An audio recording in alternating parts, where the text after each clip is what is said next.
Hey, how's it going, guys? Welcome to a $600 gaming PC build. Now, before I get started with this video, I just want to preface that please watch the entire video before you comment. Don't just go in the description box and then comment some random shit, because I did some things a little bit differently this time, and you guys will see that in the build. So with that being said, let's get straight into this with the CPU.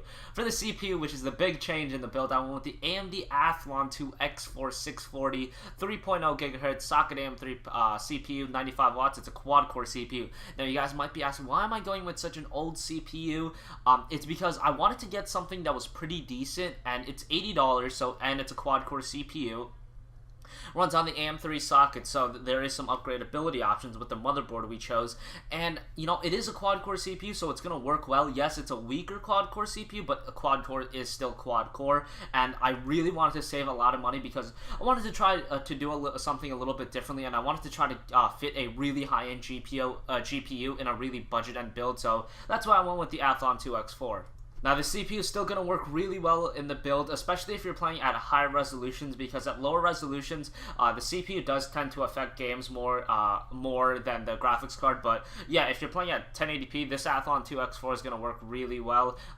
You know, please don't comment on why I got this. Just wait till I mention the graphics card as well. For the motherboard, I went with the Asus M5A78L. Now, Newegg actually has a 10% off promo code right now that ends at July 25th. So if you're watching this video before July 25th, maybe it's something to consider to order this motherboard really soon. Now, this motherboard doesn't have a lot of features, no SLI or Crossfire configuration options, but the key drawing factor is the price, and using only $50 out of our $600 budget is a pretty good damn price. So went with this motherboard, and it's from Asus. I mean, everyone loves Asus, so easily pick that motherboard for the build.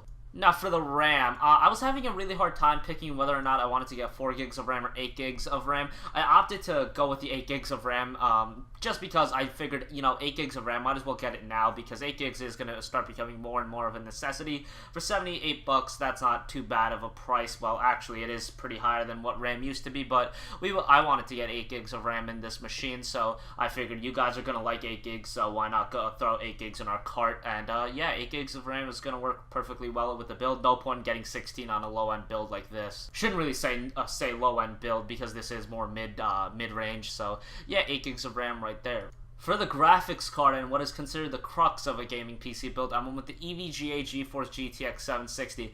Now you guys know why I went with the Athlon 2 X4. Now, the GTX 760 is a $250 graphics card, and that is a giant portion out of our $600 budget. That's almost half of our budget, so getting the 760 would, took a hit on the budget, but, the 760 is just going to work absolutely tremendous, especially in a budget-end build like this. You wouldn't expect this damn good performance, but the Athlon 2 X4 isn't going to be too much of a bottleneck, and the 760 is still going to be able to perform really well, and you get a free copy of Tom Clancy's Splinter Cell Blacklist, so really good value right here. For $255, you get Blacklist and a damn good graphics card for 1080p gaming. How can you say no to that? And the ACX cooler on top of that is absolutely badass. So I went with the 760. I know some people would have said get like a 7870 and then a FX 6300. Well, I wanted to try to do something a little bit differently, and if you're just gaming, this is going to work really well. The Athlon 2 X4 will hold you back in multimedia stuff like live streaming, rendering, so yeah, just keep that in mind.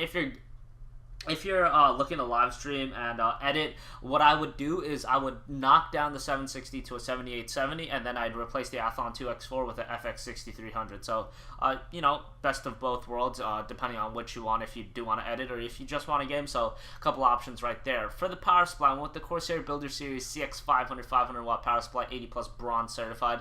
This is going to power the build pretty easily. The Athlon 2 X4 is pretty low on power consumption, so, 500 watts, 80 plus bronze certified, good stuff right there.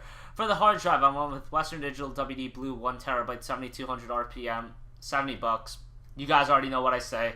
If you have a hard drive you can salvage from a previous build, you can either skip this step entirely or get a 60 gigabyte SSD. So with that being said, I'm just going to move on.